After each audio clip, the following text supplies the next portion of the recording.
स्वातंत्र्यवीर सावरकर असेच 12-13 वर्षांचे असताना नाशिक जवळील दहिवल इथे अशीच एक वक्तृत्व स्पर्धा होती. तिथे हे सावरकरांनी भाषण केलं होतं. ते त्यांनी स्वतः लिहिलं होतं, ते मी सादर करतो. पूज्य गुरुजन आणि विद्यार्थी मित्र हो, या भरतखंडाला स्वदेश म्हणण्याचं भाग्य कुणाच्या ललाटांना अलंकृत करण्यासाठी राखून ठेवलंय? या भरतभूमीला मातृस्थानी मानून तिला हे मातर, हे आई असे म्हणून कोणाच्या जिव्हा धन्य झाल्या आहेत? ती धन्यता केवळ आमच्या जिव्हांना लाभली आहे. या परम पवित्र आर्य मातेची तुलना कोण करू शकणार आहे? भगवान शंकराला आपल्या अस्तित्वानं ज्याला पूत करावंसं वाटलं अशा हिमालयानं तू संपन्न आहेस.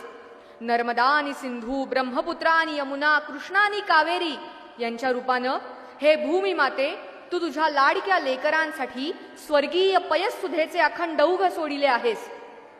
सर्व जगताचे जहाज केले असता तेही गच्च भरून जाईल इतकी सोने आणि रत्ने हे भूमी माते तू तुझ्या शेकडो भुयारातून केवळ आमच्यासाठी जतन करून ठेवली आहेस. आमची मातृभूमी ही वीर्यवान पुत्रांची जननी आहे. हे सिद्ध करण्यासाठी काहींचा जरी नामनिर्देश करू लागलो तरी हे चंद्रा, हे सूर्या तुमची तेजे ही फिकी पडू लागतील. तत्वज्ञानाला 6 सहस्त्र वर्षांपूर्वी शोधून काढणारा सर्व जगात असा जुना ऋग्वेद याच भूमीच्या हृदयातून निर्माण झाला. शुक आणि वसिष्ठाधिक ब्रह्मवेत्ते ब्राह्मण ह्याच भूमीत जन्माला आले. न्यायशास्त्राचे, सांख्यशास्त्राचे प्रणेते कपिल मुनी ह्याच भूमीच्या सकसन्नावरती वाढले. अहो, रामायणा इतके सकस दुसरे कोणतेही काव्य या जगात अस्तित्वात नाही. व्यासोच्छिष्टम जगत सर्वम असा तो महाभारत रचणारा व्यास ह्याच भूमीचा पुत्रोत्तम. महाकवी कालिदास आणि त्यांचं ते शाकुंतल ह्याच भूमीचं. अहो, आमच्या कवितेत लक्ष्मी आहे, इतरांच्या लक्ष्मीत कविता कुठे? या जगताची सर्व धर्म परंपरा इथूनच निर्माण झाली.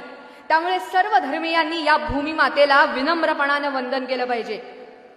जितकी नररत्ने तितकी स्त्रीरत्ने ही याच भूमीत पैदा झाली. सर्व जगातील प्राणी मात्र हो, ऐका. ऋषी वृंदांना भर सभेत ब्रह्मविचारात जिंकणारी गार्गे ही इथलीच. लोपामुद्रा, तारा, मंदोदरी, दमयंती, सावित्री, सीतादेवी ह्याच भूमीत जन्मल्या. अहो, हा तर आमच्या इतिहासाचा पूर्वार्ध झाला. आधुनिक काळातील नररत्नांची यादी तर अलाहिदाच. चित्तूरचे प्रताप सिंह, बुंदेलचे छत्रसाल, बंगालचे प्रतापादित्य, रायगडाचे हिंदूपद पातशहा. अहो आमच्या पुण्याच्या शनिवार वाड्याचे मालक, ग्वाल्हेरचे महाजी, पानिपतचं मैदान, सिंहगडाची दरड, ज्ञानेश्वरांची लेखणी, तुकारामांची भक्ती. काय काय आणि कसं कसं सांगू? हे आर्य वसुंधरे तू सुभगा आहेस, सुजला आहेस, सुवर्णा आहेस, सुरत्ना आहेस. तुला आमचे वंदन असो. हे ऋतुमती, हे वसुमती, हे सुलते, हे सुफलिते तुला आमचे त्रिवार वंदन असो. हे विविध विहंगमे, हे विविध कुसुमे, हे निसर्गरम्ये, हे निसर्ग रक्षिते, हे पुराणी देवी युवती पुरंधरी, हे तत्वज्ञे, हे शास्त्रज्ञे, हे प्रभामयी, हे धर्ममयी, हे सत्वमती, हे वीर्यमती, हे स्वातंत्र्य तिलक भूषिते तुला आमचे अनंत वेळा लोटांगण असो. वंदे मातरम.